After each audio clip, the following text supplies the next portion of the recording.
Aláròyé máa wí o. Adémọ́lá tí wọ́n mú fẹ̀sùn ìdígunjalè ti kú sátìmọ́lé ọlọ́pàá lẹ́kìtì o. Ikú ọkùnrin ẹni 40 ọdún kan ọ̀gbẹ́ni Ṣítù Adémọ́lá ti dá wàhálà ńlá sílẹ̀ láàrin àwọn mọ̀lẹ́bí ẹ̀ àtàwọn ọlọ́pàá ìpínlẹ̀ Èkìtì. Olóògbé yìí ni àwọn mọ̀lẹ́bí ẹ̀ sọ pé ó kú sákàtà àwọn ọlọ́pàá Èkìtì pẹ̀lú bí wọ́n ṣe fìyà jẹ tí wọ́n sì lù ú lálùbami lásìkò tí wọ́n ń fọ̀rọ̀ wá lẹ́nu wò lẹ́yìn tí wọ́n mú fún ẹ̀sùn ìdígunjalè. Olóògbé Adémọ́lá tó jẹ́ ọmọ bíbí Ìdó Èkìtì níjọba ìbílẹ̀ Ìdó Òsì nípínlẹ̀ ọ̀hún làwọn ọlọ́pàá ayárabíàṣá RRS lọ́ọ́ fi páńpẹ́ òfin mú nílé ẹ̀ ní Ìdó Èkìtì lórí ẹ̀sùn pé ó kópa nínú ìdígunjalè kan àti àwọn ẹ̀sùn míì. Lára àwọn ẹ̀sùn míì tí wọ́n tún fi kan Adémọ́lá ní ìgbésẹ̀ láti pànìyàn. Bákan náà ni wọ́n tún fi ẹ̀sùn kàn pé wọ́n ká ìbọn mọ́ ọ lọ́wọ́ àti ṣíṣe ẹgbẹ́ òkùnkùn. Èyí ni wọ́n ló fà á táwọn ọlọ́pàá ṣe fìyà tó nípọn jẹ lásìkò ìfọ̀rọ̀wánilẹ́nuwò tí wọ́n ṣe fún un, èyí tó padà já síkú. Olóògbé Adémọ́lá ni wọ́n sọ pé òun àtàwọn ẹgbẹ́ yòókù di ìhámọ́ra pẹ̀lú ìbọn àtàwọn ohun ìjà olóró míì ní dédé aago 9 alẹ́ tí wọ́n sì lọ́ọ́ ka arábìnrin Abubakariyat Haniyati mọ́lé ẹ̀ tó wà ní àdúgbò Omiṣanyana Ládó Èkìtì tí wọ́n sì gbé ọkọ̀ Toyota Camry obìnrin náà lọ.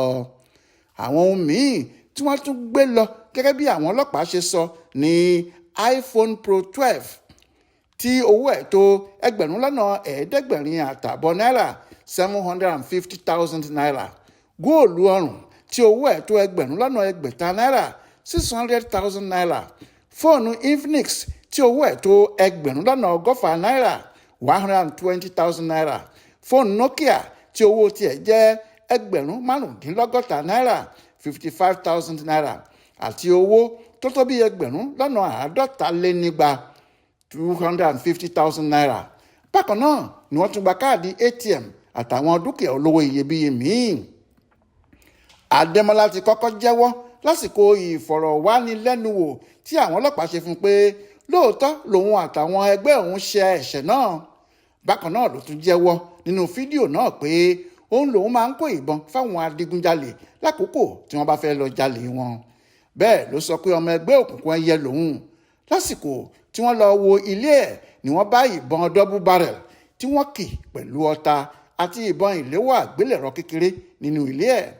Nígbà táwọn ọlọ́pàá ń fèsì sí ẹ̀sùn pé ìyà tí wọ́n fi jẹ ọ̀daràn náà ló padà já síkú fún un, alukoro wọn ọ̀gbẹ́ni Sunday Abutu tó sọ̀rọ̀ lórúkọ kọmíṣánná ọlọ́pàá ìpínlẹ̀ ọ̀hún ṣàlàyé pé ẹ̀sùn náà kì í ṣe òótọ́.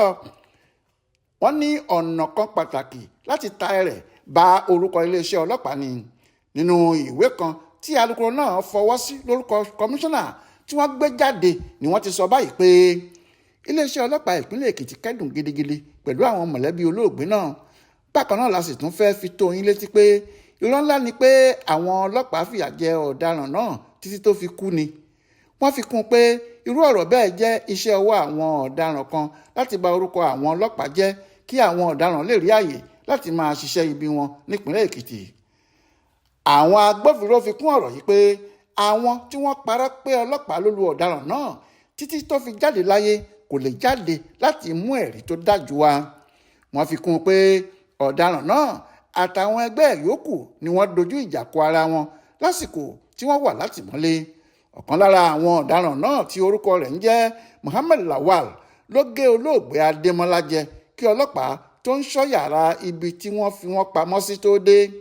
Àwọn agbófinró gbé e lọ sílé ìwòsàn níbi tí àwọn dókítà ti kéde pé ó ti jáde láyé tí wọ́n sì ti gbé òkú ẹ̀ pamọ́ sílé ìgbókùpamọ́sí tó wà nílé ìwòsàn náà níbi tí wọn yóò ti ṣe àyẹ̀wò fún un dáadáa láti mọ ohun tó ṣokùnfà ikú ẹ̀ gan-an. Taofeek Surdiq ló ṣàkójọpọ̀ ìròyìn ọ̀hún fún Aláròyé online television.